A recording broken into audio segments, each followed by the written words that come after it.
تو ایسی دعائیں کی ہیں کہ خدا تیرے سوا اب کوئی تبدیلی نہیں کر سکتا اس دنیا میں، اور تو ہی ہے جو انقلاب برپا کرے گا۔ اور جب ایسی دعائیں کیں تو اللہ نے انقلاب برپا کر دیا، اور وہ انقلاب ایک عظیم معجزہ ہے جس کی کوئی مثال نبوت کی تاریخ میں آپ کو کہیں دکھائی نہیں دے گی، کہ کوئی نبی وفات نہ پائے جب تک کہ اپنی ساری قوم کی کایا نہ پلٹ دے۔ وہ قوم جو اس کی خون کی پیاسی ہو، جو شرک میں انتہا درجے تک ڈوب چکی ہو، کسی کے علم میں کوئی مثال ہے تو لا کے تو دکھائے۔ اس کی پسنگ مثال بھی کہیں، اس کے پسنگ کی مثال بھی ساری دنیا میں مذہبی تاریخ میں آپ کو دکھائی نہیں دے گی، ایک محمد رسول اللہ۔ تو جیسا اللہ ایک ہے، اللہ پر توکل کرنے والا بھی دراصل ایک ہی تھا، یعنی حضرت محمد رسول اللہ صلی اللہ علیہ وسلم، جن کی کوئی مثال تاریخ انبیاء میں سے اور ایسی دکھائی نہیں دیتی۔ درجہ بدرجہ سبھی توکل کرنے والے تھے، درجہ بدرجہ سبھی نے دعاؤں کا فیض پایا، مگر کسی کی دعائیں ایسی ثابت نہیں جس نے ساری قوم کی کایا پلٹ دی ہو، سوائے حضرت اقدس محمد مصطفیٰ صلی اللہ علیہ وسلم کے۔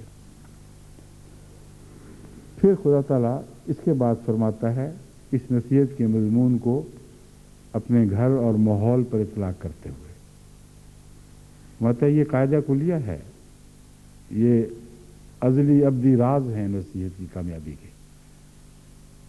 تم بھی ان کی طرف توجہ کرو اور گھر سے بات شروع کرو، اور یہ نہ سمجھنا کہ تمہارے خونی اقربات تمہارے ہیں، جس طرح چاہو ان سے سلوک کر لو۔ جو اصول خدا تعالیٰ نے بیان فرمائے ہیں اگر تم نے ان کو نظر انداز کیا تو تمہاری اپنی صلب سے تمہارے دشمن پیدا ہو سکتے ہیں۔ بس یہی وہ مضمون ہے جو حضرت مسیح موعود علیہ السلام نے ان کو بتایا کہ تم اپنی اولاد کو اپنے ہاتھوں سے ضائع نہ کرو، اپنا دشمن نہ بناؤ، کیونکہ تم حضور صلی اللہ علیہ وسلم کی سنت کے مطابق عمل نہیں کر رہے۔ چنانچہ اللہ تعالیٰ فرماتا ہے یا ایھا الذین آمنوا ان من ازواجکم واولادکم عدوا لکم۔ کیوں غور نہیں کرتے، کیوں فکر نہیں کرتے؟ تمہاری اپنی بیویاں، تمہاری اپنی اولاد تمہاری دشمن ہے، یعنی ان میں سے تمہاری دشمن ہے۔ مراد یہ ہے کہ کچھ ایسے لوگ ہیں جو ایسے بد نصیب ہیں کہ گویا ان کی بیویاں بھی ان کی دشمن ہو سکتی ہیں اور ہو جاتی ہیں، اور ان کی اولاد بھی ان کی دشمن ہو سکتی ہے اور ہو جاتی ہے۔ کیوں ہوتی ہے؟ ان کی غلط نصیحت اور غلط تربیت کے رنگ کی وجہ سے۔ چنانچہ یہ کہنے کے بعد، یہ تنبیہ کرنے کے بعد فاحذروا ہو، ان کے معاملے میں احتیاط سے کام لو۔ وَإِن تَعْفُوا وَتَصْفَحُوا وَتَغْفِرُوا فَإِنَّ اللَّهَ غَفُورٌ رَحِيمٌ۔ اب 3 طریق ہیں نصیحت کے، اپنے گھر میں بھی وہی استعمال کرو۔ اگر تم ایسا کرو گے تو اللہ تمہاری غلطیوں سے بھی مغفرت کا سلوک فرمائے گا، اور کوئی بد اثر ان کا تمہاری اولاد پر نہیں پڑنے دے گا۔ لیکن لازم ہے تم پر کہ اس طریق کو اختیار کرو جو حضرت اقدس محمد رسول اللہ کا ہمیشہ کا طریق تھا، بین یہی طریق تھا۔ وَإِن تَعْفُوا وَتَصْفَحُوا، عفو سے کام لو، اگر تم عفو سے کام لو اور صفح سے کام لو اور مغفرت سے کام لو۔ یہ 3 کیا چیزیں ہیں؟ بظاہر تو عفو اور صفح کو ایک ہی معنوں میں سمجھا جاتا ہے، یعنی درگزر، اور ایک ہی سا ترجمہ بھی ملتا ہے، مگر ان میں فرق ہے۔ اور اصل معنی عفو کا ہے کہ اس طرح نظر انداز کر دینا ایک چیز کو گویا ہے ہی نہیں، گویا موجود ہی نہیں تھی۔ یعنی ابتدا میں بچوں کی غلطیاں، بیوی کی غلطیاں ہوتی رہتی ہیں، لیکن تم یوں سلوک کیا کرو گویا تمہیں دیکھی نہیں، تمہیں پتہ ہی نہیں لگا، اور ان کو کچھ سہولت اور آسانی دو، ورنہ ہر وقت جو مرد گھر میں سوار رہے، گھر پر سوار رہے گا، اس سے تو زندگیاں وبال ہو جائیں گی، عذاب بن جائیں گی۔ ہر وقت دیکھ رہے، ہر وقت میخ نکالنا، ہر وقت نقائص ڈھونڈنا، یا نہ بھی ڈھونڈے تو نظر آ ہی جاتے ہیں۔ تو فرمایا جو لوگ اکٹھے رہتے ہیں ان پر لازم ہے کہ عفو سے کام لیں. اکثر ایسا وقت گزاریں کہ گویا ان کو پتہ ہی نہیں کیا ہو رہا ہے، لیکن ہر چیز میں نہیں، وہ بدخلقیاں، وہ معمولی باتیں جو آغاز میں ہلکے طور پر ظاہر ہوا کرتی ہیں، یعنی ابھی جرم نہیں بنتی، اور بعض خطائیں ہیں، برتن گر کے ٹوٹتا ہے، ٹھوکر لگ جاتی ہے کسی چیز سے، کسی چیز کو نقصان پہنچ جاتا ہے، کھانا دیر میں پکا، روٹی جل گئی. یہ وہ ساری چیزیں ہیں جو گھر کے روزمرہ کے معاملات ہیں جن میں عفو لازم ہے. انسان اس طرح دیکھے جیسے کچھ ہوا ہی نہیں، کچھ دیکھا ہی نہیں، اس طرح سنے جیسے کچھ سنا ہی نہیں. یہ عفو کا معنی ہے. ایک شاعر کہتا ہے نگاہوں سے متعلق کہ وہ دیکھتے مجھے یوں ہیں کہ دیکھتے ہی نہیں. اس طرح عفو کی نظر ڈالتے ہیں وہ نہیں دیکھ رہے. اور حضرت اقدس مسیح موعود علیہ الصلوۃ والسلام کا دیکھنے کا ہی انداز تھا. اور حضرت مسلم موعود کا ہمیں پتہ ہے بچپن سے یہی دیکھا کہ لگتا تھا کہ کچھ بھی نہیں دیکھ رہے اور دیکھ سب کچھ دیتے تھے. تو قرآن کریم نے جو عفو کا مضمون بیان فرمایا ہے وہ یہ نہیں ہے کہ بے وقوف ہو اور غافل ہو. غفلت کا مضمون ایک بالکل الگ مضمون ہے جس کو قرآن کریم الگ ایک موقع پر اٹھاتا ہے. یہاں علم کے باوجود اپنے دل کی کشادگی کی وجہ سے، وسیع حوصلے کی وجہ سے اس طرح رہو جیسے تم نے کچھ نہیں دیکھا. برتن ٹوٹا ہے، گیا تمہیں آواز ہی نہیں آئی. کسی جگہ کوئی داغ دھبا لگ گیا ہے، کوئی کھانا جل گیا ہے تو جیسے تمہیں پتہ ہی نہیں چلا. تو یہ وہ روزمرہ کا گھر کے معاملات میں بیوی اور بچوں سے سلوک ہے جو عفو کہلاتا ہے. اور یاد رکھو عفو کے نتیجے میں گناہوں اور جرائم کی حوصلہ افزائی نہیں ہوا کرتی. عفو کے نتیجے میں ایک شرم اور حیا پیدا ہو جاتی ہے.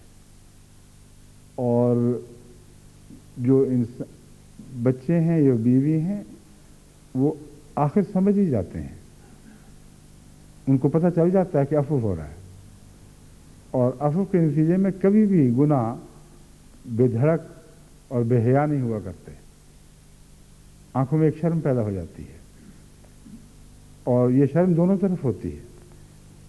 بس یہ عفو کا مضمون ہے جس کو گھروں میں جاری کرنا لازم ہے. اس کے بغیر گھروں میں پاکیزہ فضا پیدا نہیں ہو سکتی.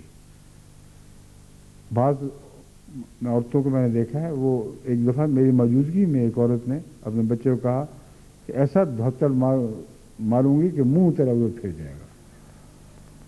اب وہ اور بھی تھے اس لیے اس کو نہیں پتہ چلا کہ وہ کیا بات کہہ گئی ہے.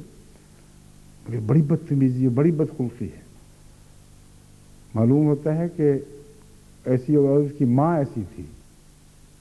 اب یہ بھی یاد رکھو کہ اگر اپنے گھروں میں تم بد رسمیں ڈال دو گے تو وہ بد رسمیں آگے تمہاری نسلوں تک پہنچیں گی اور آئندہ نسلوں کو بھی خراب کریں گی. اور بدخلقی ایک ایسی چیز ہے جو کبھی پیچھا نہیں چھوڑا کرتی. جن خاندانوں میں ماں باپ کی بدخلقی اثر انداز ہو جائے، نسل بعد نسل وہ بدخلقی چلتی چلی جاتی ہے اور پھر وہ اس پر فخر کرتے ہیں. بہت سے بدتمیز مرد جو عورتوں سے بدتمیزی کرتے ہیں وہ سمجھتے ہیں ہماری شان ہے، ہمارے ماں باپ بھی اسی طرح ہمارا کیا کرتا تھا. اور بعض عورتیں جب بدتمیزیاں کرتی ہیں تو کہتی ہیں ہماری ماں بھی اسی طرح کیا کرتی تھی. جن کی مائیں بدتمیز ہوں اور اپنے خاوند کے سامنے زبان کھولنے والی ہوں، ان کی عورتیں پھر ان کی لڑکیاں اس پر فخر کر کے اس طریق کو آگے بڑھاتی ہیں کہ خبردار جو ہم سے ایسی بات کی، ہم ایسی کپتیاں یہ کریں گے وہ کریں گے. اور ایک ایسا جھوٹا اور بےمانی فخر ہے جس سے ساری زندگی برباد ہو جاتی ہے. آپس کے تعلقات میں ایسا زہر گھل جاتا ہے کہ ایسے ماحول میں زندگی بسر کرنا ایک جہنم کے ماحول میں زندگی بسر کرنا ہے.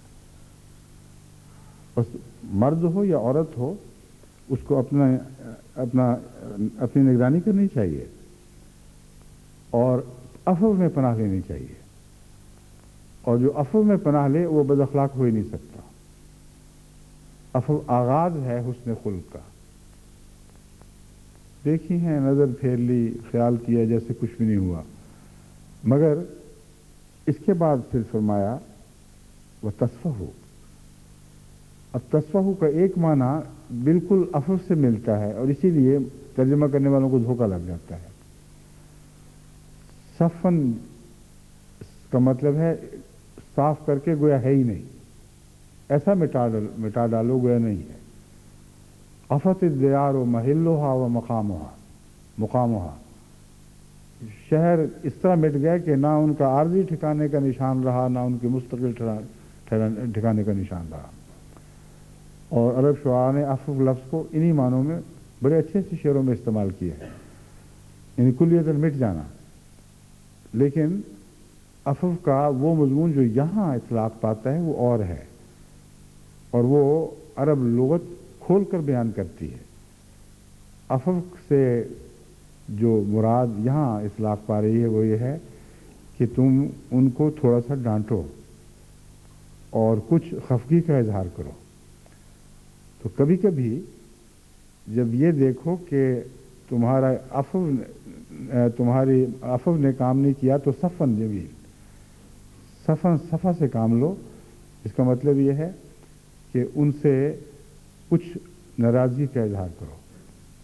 اور صفا کا لفظ جو ہے وہ بہت ہی ایک اعلیٰ درجے کا انتخاب ہے اس موقع کے لیے، کیونکہ صفا اس بات کو بھی کہتے ہیں کہ ایک انسان کسی سے کچھ دیر کے لیے ناراضگی کی وجہ سے منہ پھیر لے، یعنی چھپانے کے لیے نہیں بلکہ اس اظہار کے لیے کہ تم نے ایسی حرکت کی ہے کہ اب میں ویسا پیار کا تعلق تم سے نہیں رکھ سکتا جو پہلے تھا۔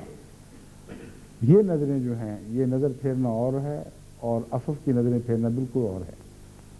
اور چونکہ معنی ملتے ہیں اس لیے ترجمہ کرنے والے زیادہ باریکی میں اگر نہ جائیں تو ایک ہی جیسا ترجمہ کر دیتے ہیں جو درست نہیں ہے۔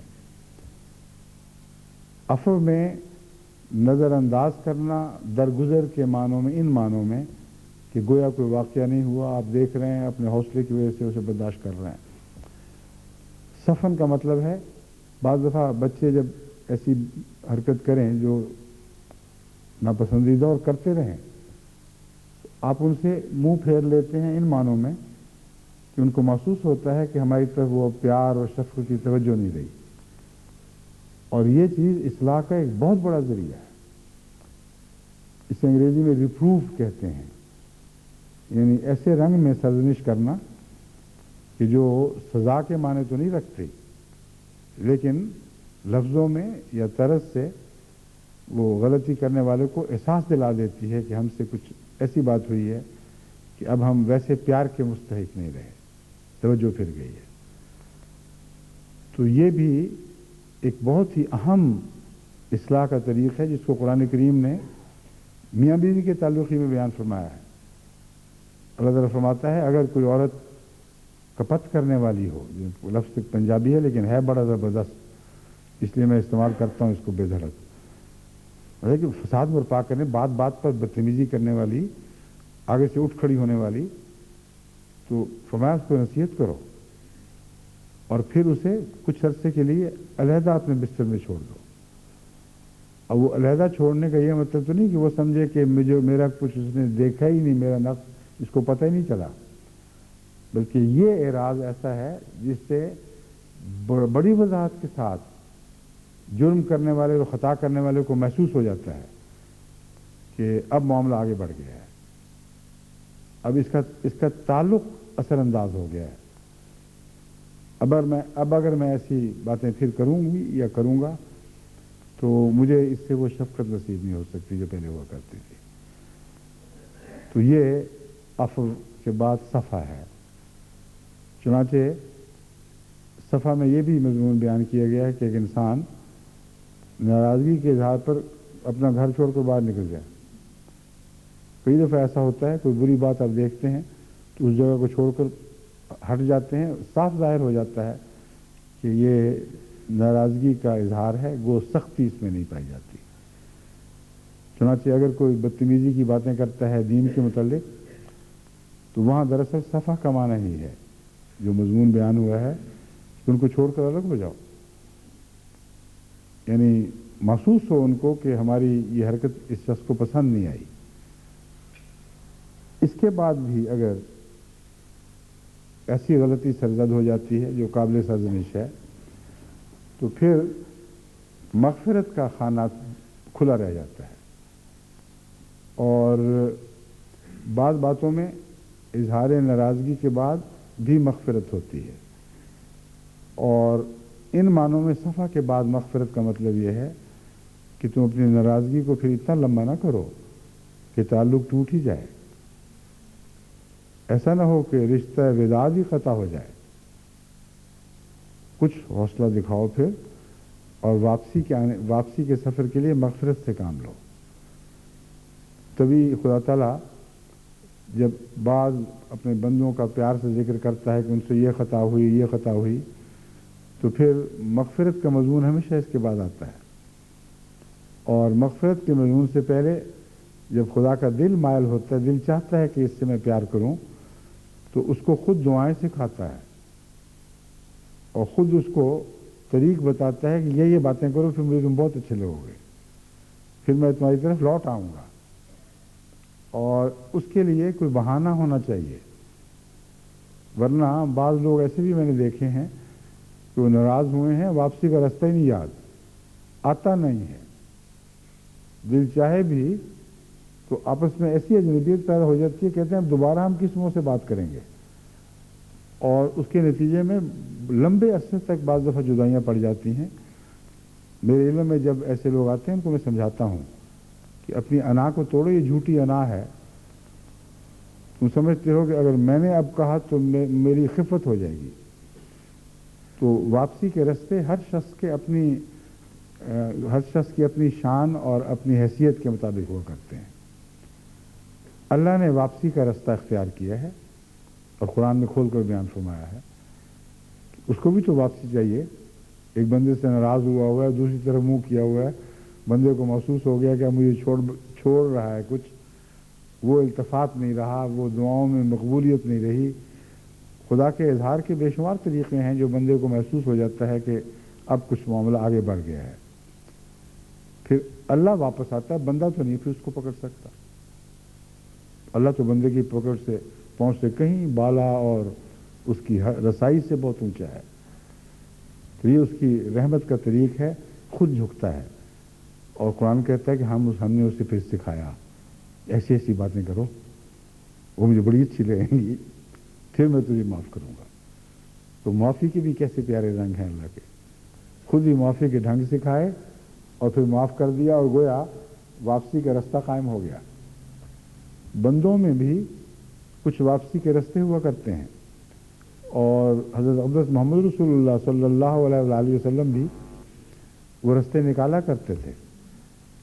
حضرت عائشہ صدیقہ رضی اللہ تعالیٰ عنہا سے جب وہ آپ کے اوپر ایک بہت ہی ظالمانہ جھوٹا الزام لگا، آپ نے کچھ عرصہ علیحدگی اختیار کی.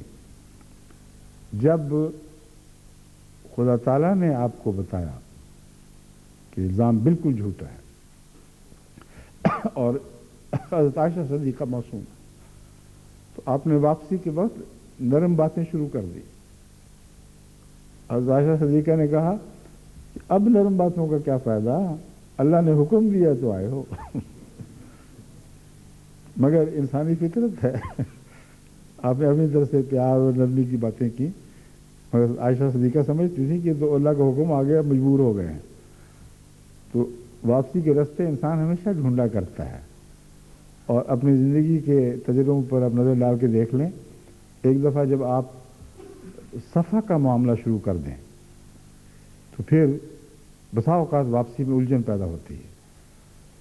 اور حضرت صلی اللہ علیہ وآلہ وسلم نے اس سلسلے میں بہت سے پیارے انداز دکھائے جن سے پتہ چلتا ہے کہ عفو کے لیے، یعنی مغفرت کے لیے صفحہ کے بعد رستہ بنانا چاہیے اور انسان کو واپس لوٹنا چاہیے.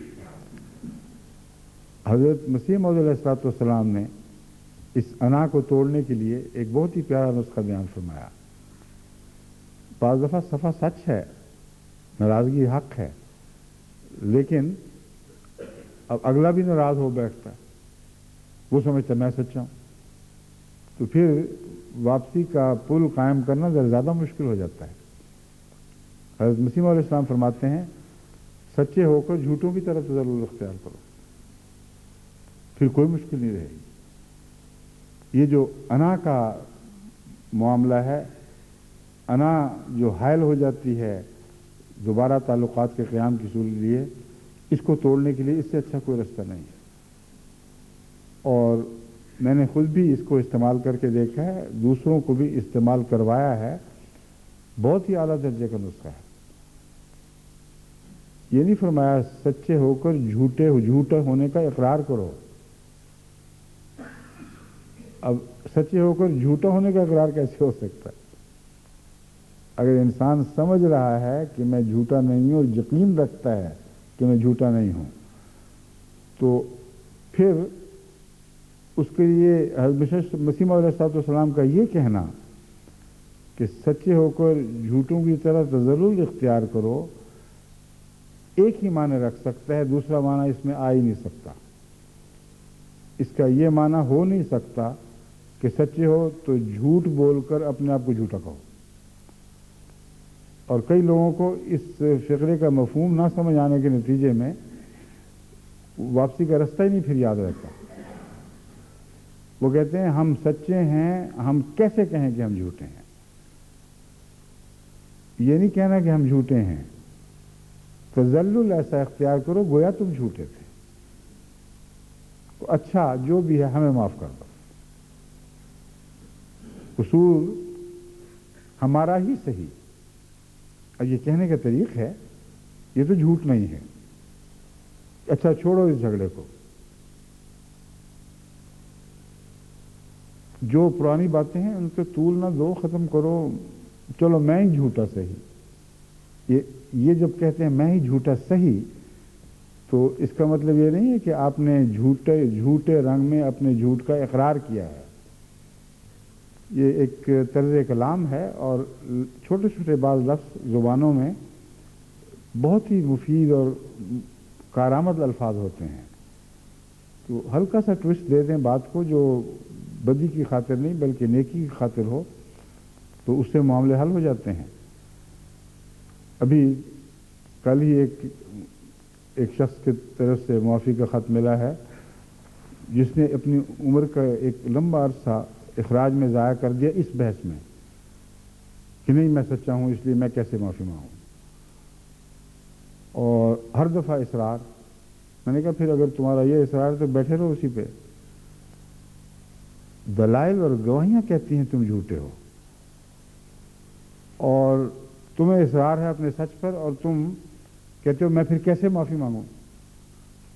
آخر خدا نے اس کو عقل دی. اس نے جب دوبارہ معافی مانگی تو جو امور عامہ کے کارکنوں ان سے پوچھا کہ اسی شرط کے ساتھ مانگ رہے ہو؟ اس نے کہا نہیں، اب میں نے کافی دیکھ لیا ہے اس کا نقصان، میں جو بھی ہوں مجھے معاف کر دیا جائے.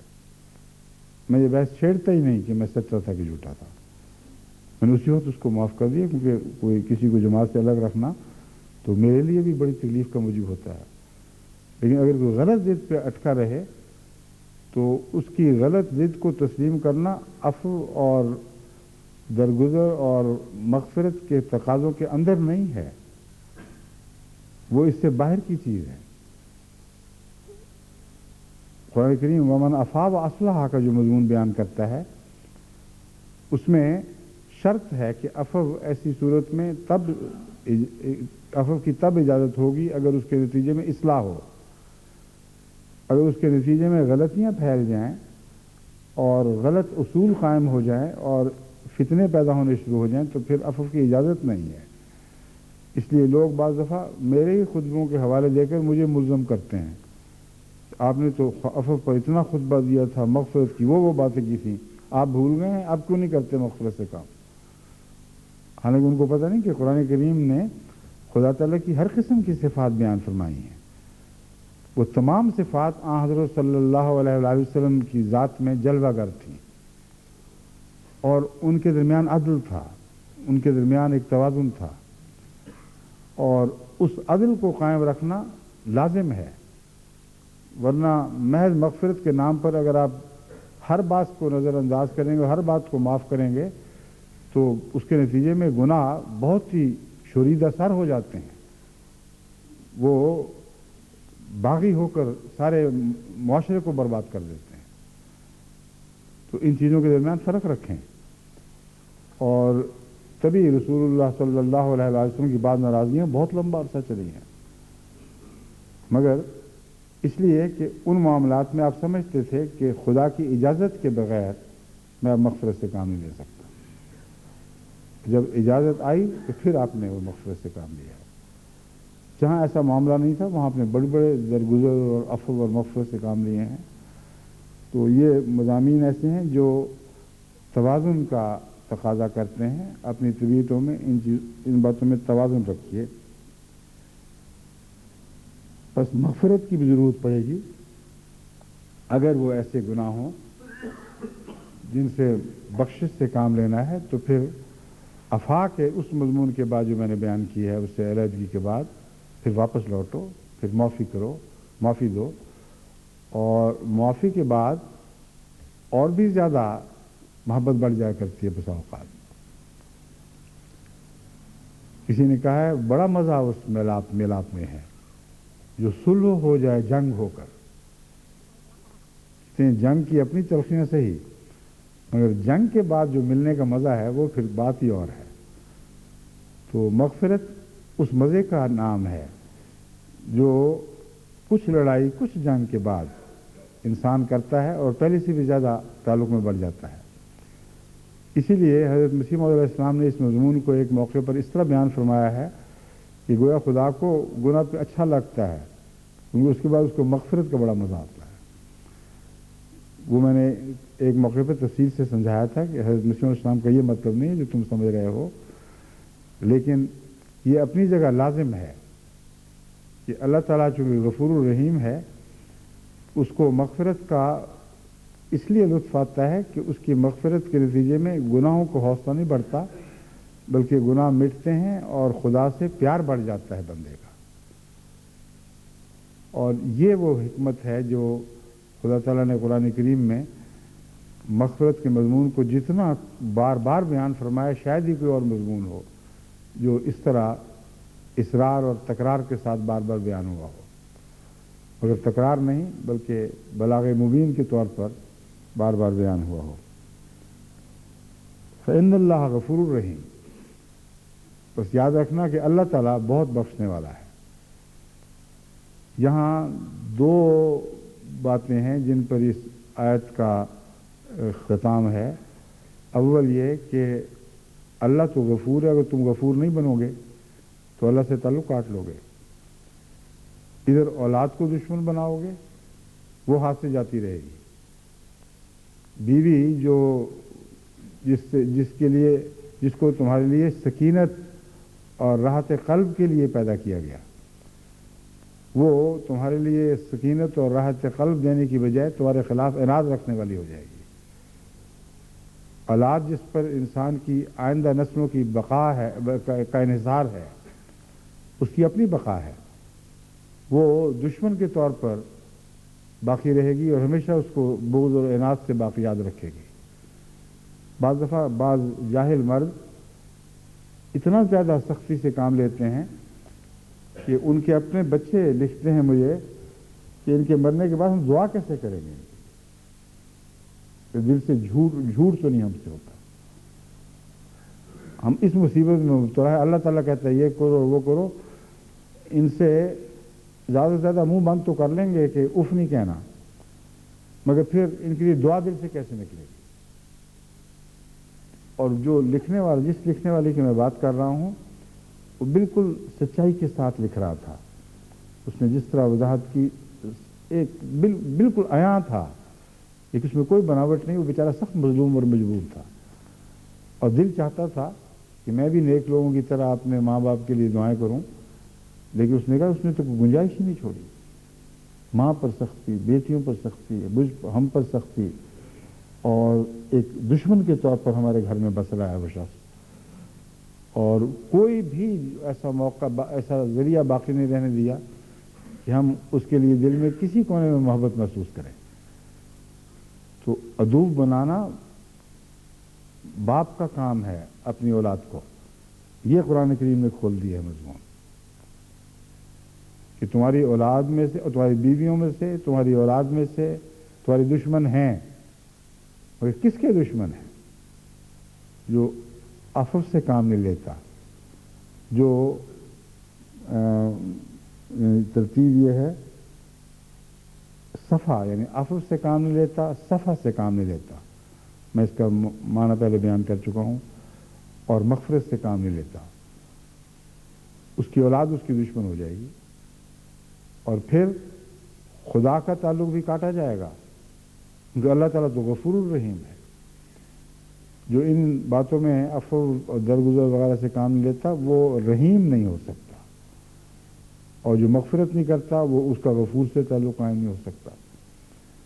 تو دین و دنیا دونوں ہی ہاتھ سے نکل جائیں گے اگر انسان اس بدتمیزی کی روش پہ اصرار کرے، اور اولاد کو اچھا بنانا اس کا فرض ہے، کیونکہ اگر وہ اس کے بد اخلاقی کے نتیجے میں بری بن کے دنیا میں قائم رہ ہوگی تو صرف یہ سوال نہیں ہے کہ اس سے کاٹی جائے گی، سوال یہ پیدا ہوتا ہے کہ پھر وہ لوگ آئندہ دوسروں کو جو اپنی بدخلقی کا نشانہ بنائیں گے، کیونکہ ہر بچے کا ایک ہی طرح رد عمل نہیں ہوتا۔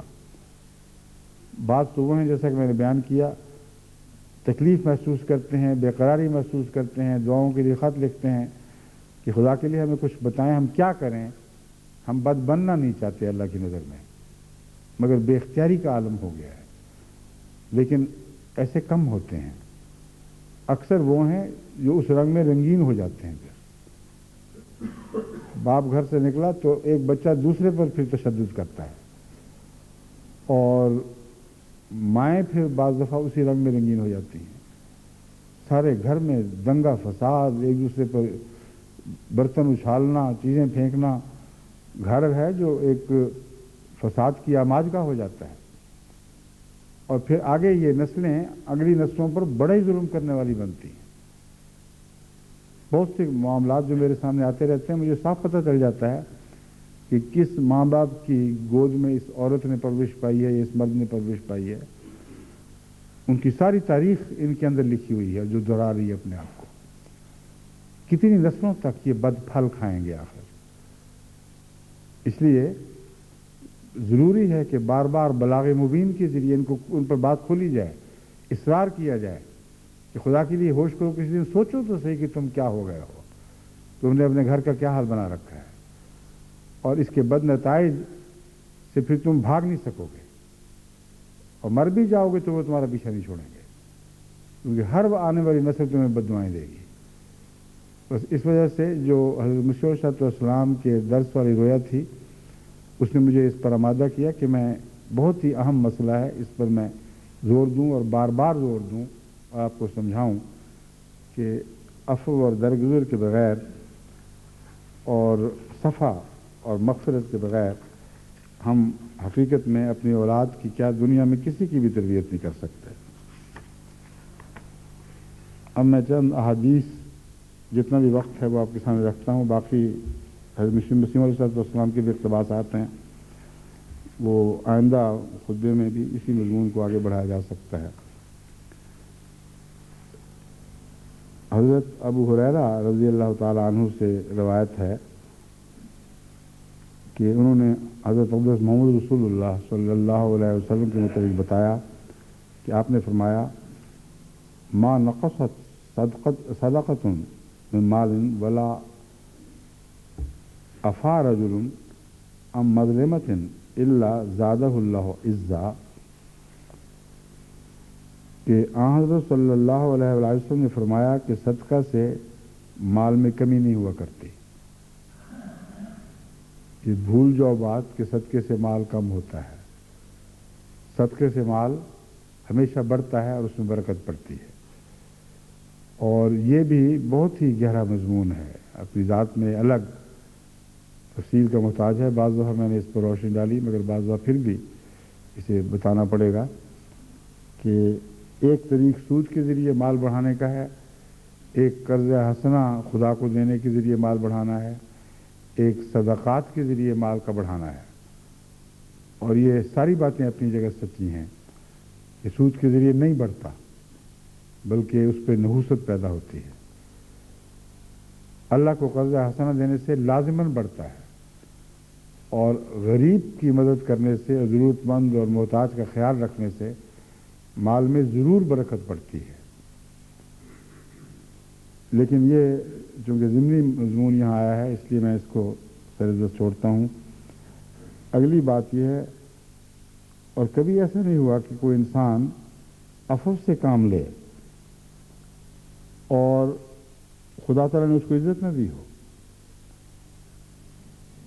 عفو سے اگر کام لوگے تو تمہاری عزت بڑھے گی، عزت کم نہیں ہوگی۔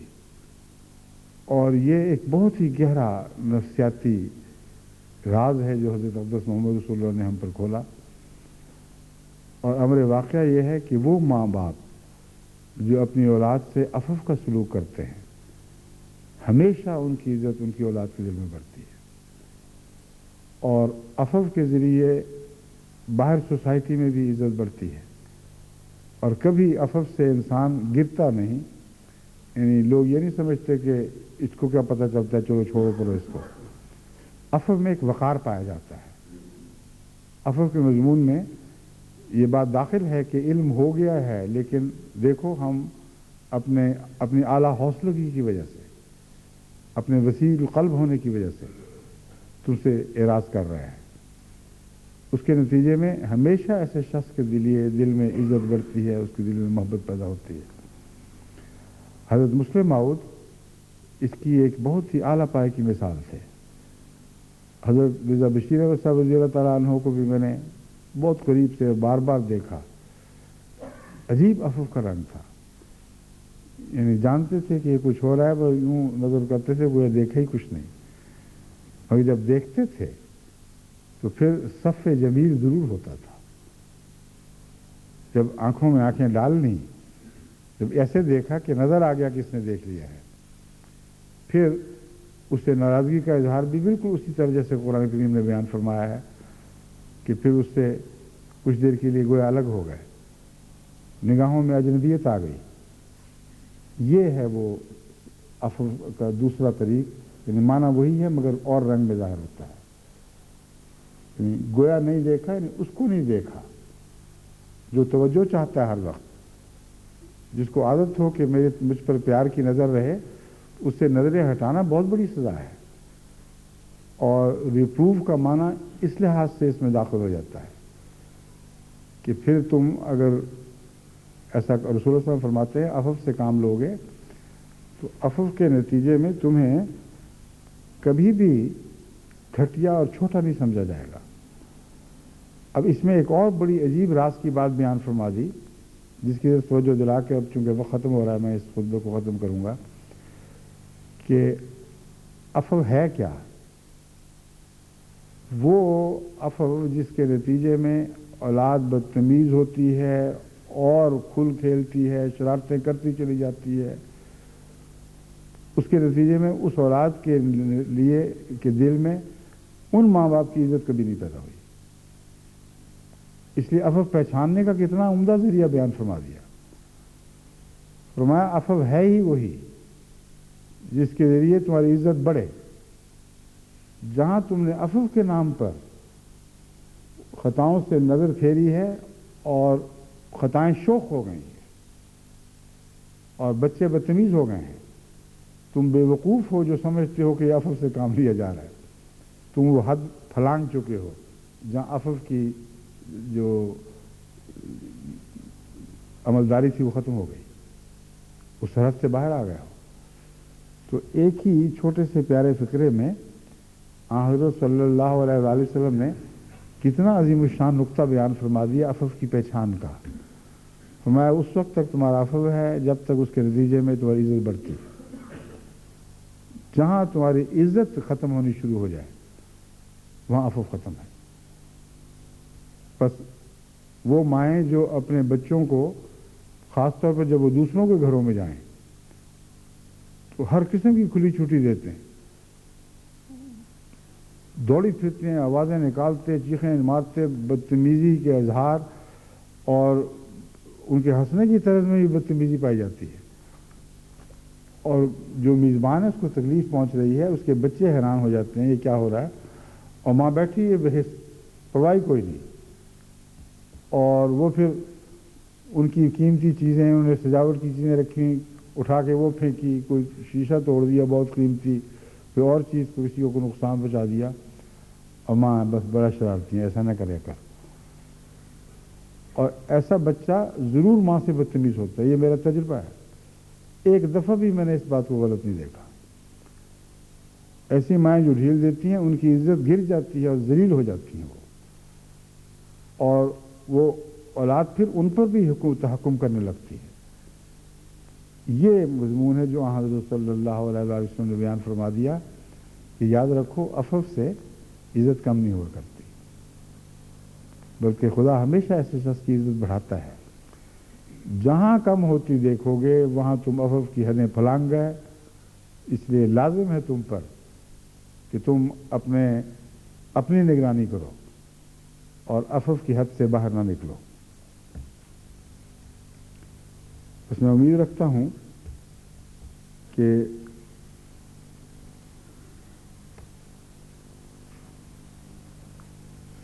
ان مظلمتن لفظ میں تھا جو میں بھول گیا تھا بیان کرنا.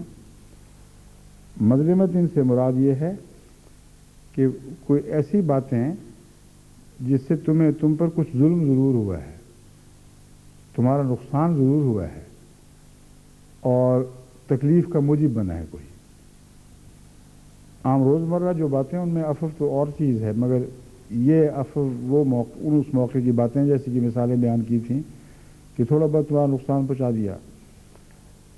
اب جو باہر کے بچے آپ کے ہاں آتے ہیں ان سے بھی انسان عفو سے کام لیتا تو ہے, مگر اگر وہ عفو کا کام آپ کو نقصان سے بچا نہ سکے اور آپ کی عزت بھی کم ہو تو پھر وہاں بھی عفو سے کام لینا جائز نہیں ہے. دوسرے ماں کے بچے پر سختی نہ کریں, اس کو ماریں نہیں, مگر صفن جمیل کا حکم تو اس کے بعد آپ پر لازماً صادق آتا ہے کہ سمجھائیں ماں باپ کو, کیونکہ صفحہ میں صرف اعراض کر کے ناراضگی کا اظہار نہیں بلکہ لفظوں میں ناراضگی کا اظہار بھی لغت کی روح سے لفظ صفحہ میں داخل ہے. تو سمجھانا چاہیے اس کی ماں کو یا اس کے باپ کو جو بھی ساتھ ہو کہ دیکھو تم بچوں سے ٹھیک سلوک نہیں کر رہے, یہ نقصان پہنچا رہے ہیں اور تکلیف دہ بات ہے. اس میں سزا دینے کا مفہوم نہیں ہے, مگر اظہار ناپسندیدگی اس رنگ میں کہ دوسرے کو محسوس ہو کہ غلط بات ہو گئی ہے. تو اس طرح اپنے معاشرے کو قرآن اور رسول اللہ صلی اللہ علیہ وسلم کی سنت کے مطابق ڈھالیں تو گھر میں اگر تربیت اچھی ہو جائے گی تو یاد رکھیں پھر آپ ایک دنیا کی مربی قوم کے طور پر ابھریں گے, اور ایسی قوم جو ان نصائح پر جو گھر سے شروع ہوتی ہیں اور بظاہر چھوٹی چھوٹی ہیں, جو ان سے فائدہ اٹھاتی ہے, اس کے مرتبے بہت بلند ہو جاتے ہیں. اور زیادہ اللہ کا جو مضمون ہے وہ حضرت صلی اللہ علیہ وسلم نے یہ فرمایا ہے کہ اللہ عزت دیتا ہے اس کو. یعنی بات تو نفسیاتی ہے مگر اللہ کی طرف عزت کو پھیر دینا دو باتوں کو ظاہر کرتا ہے. ایک تو یہ کہ قانون قدرت ہے, خدا کا بنایا ہوا قانون ہے جو ضرور عمل دکھائے گا. ایسی صورت میں اگر عفو سچا ہے تو تم ضرور اس کے نتیجے میں زیادہ عزت کے ساتھ یاد کیے جاؤ گے, عزت کے ساتھ تم سے سلوک کیا جائے گا. لیکن اس سے بڑھ کر مضمون یہ ہے کہ جب اللہ کسی کو عزت دیتا ہے تو اس کی پھر کوئی حد نہیں رہتی, وہ اس کے مرتبے کو جتنا چاہے بڑھاتا چلا جاتا ہے. بس میں محض ایک نفسیاتی رد عمل کے طور پر نہیں بلکہ اگر تم خدا کی خاطر ایسا کرو گے, اگر اللہ کے خوف اور اس کی محبت کے نتیجے میں ایسا کرو گے تو پھر تمہاری عزتیں ضرور دنیا میں بڑھیں گی. اور یہ وہ مضمون ہے جو ساری عالمگیر جماعت سے ان معنوں میں تعلق رکھتا ہے کہ اگر وہ گھر میں عفف سے کام لیں گے تو خدا محض گھر میں آپ کو جزا دینے کا پابند نہیں ہے. اللہ کی جزا تو پھر گلیوں شہروں ملک ملک پھیلتی ہے اور وہ کسی حد بندی کی پابند نہیں ہے. اس لیے یہ جماعت کی عزت اور وقار کو بڑھانے کے لیے بھی ضروری ہے. اللہ تعالیٰ ہمیں قرآن اور رسول اللہ اور حضرت مسیح علیہ السلام کی قرآن اور رسول کی روشنی میں کی ہدایت کی روشنی میں نصیحتوں پر عمل درآمد کرنے کی توفیق عطا فرمائے.